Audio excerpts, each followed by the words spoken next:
Raghava Lawrence గారు ఇప్పుడు కొత్తగా యాక్ట్ చేస్తున్న మూవీ బెన్స్. అయితే రాఘవ లారెన్స్ గారు ఈ బెన్స్ మూవీకి ముందు లాస్ట్ యాక్ట్ చేస్తున్న మూవీ జిగర్తాండా డబుల్ ఎక్స్. అయితే Jigarthanda double X movie release అయ్యి 2 ఇయర్స్ అయిపోయింది. అయితే Jigarthanda double X movie release అయ్యి మంచి హిట్ అయింది. అయితే జిగర్తాండా డబుల్ ఎక్స్ మూవీతో రాఘవ లారెన్స్ గారికి ఒక మంచి హిట్ వచ్చింది.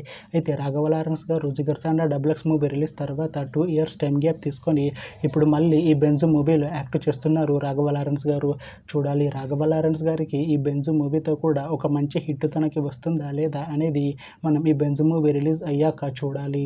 అయితే బెన్స్ మూవీలో నయనతార గారు యాక్ట్ చేస్తున్నారు. అయితే నయనతార గారు ఈ బెన్స్ మూవీకి ముందు లాస్ట్ యాక్ట్ చేసిన మూవీ జవాన్. అయితే జవాన్ మూవీ రిలీజ్ అయ్యి 2 ఇయర్స్ అయిపోయింది. అయితే జవాన్ మూవీ రిలీజ్ అయ్యి మంచి హిట్ అయింది. అయితే జవాన్ మూవీతో నయనతార గారికి ఒక మంచి హిట్ వచ్చింది.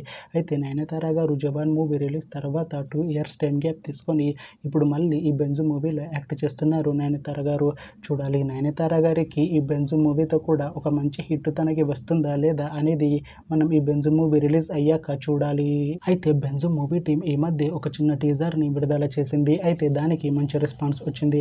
అయితే బెన్స్ మూవీ టీం ప్రస్తుతం షూటింగ్ లో బిజీగా ఉన్నారు. అయితే Benz movie shooting already 40% complete అయిపోయింది అంటున్నారు మూవీ టీం.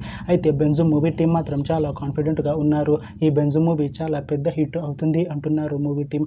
అయితే బెన్స్ మూవీని 2026లో రిలీజ్ చేసేలా ప్లాన్ చేస్తున్నారు మూవీ టీం. చూడాలి బెన్స్ మూవీ రిలీజ్ అయ్యాక మంచి హిట్ అవుతుందా లేదా అనేది మనం ఈ బెన్స్ మూవీ రిలీజ్ అయ్యాక చూడాలి. Thanks for watching this video friends. మీకు ఈ వీడియో నచ్చితే ఈ వీడియోని లైక్ చేయండి. ఇంకా ఇలాంటి మూవీ అప్డేట్స్ కోసం ఈ ఛానల్ని సబ్స్క్రైబ్ చేసుకోండి.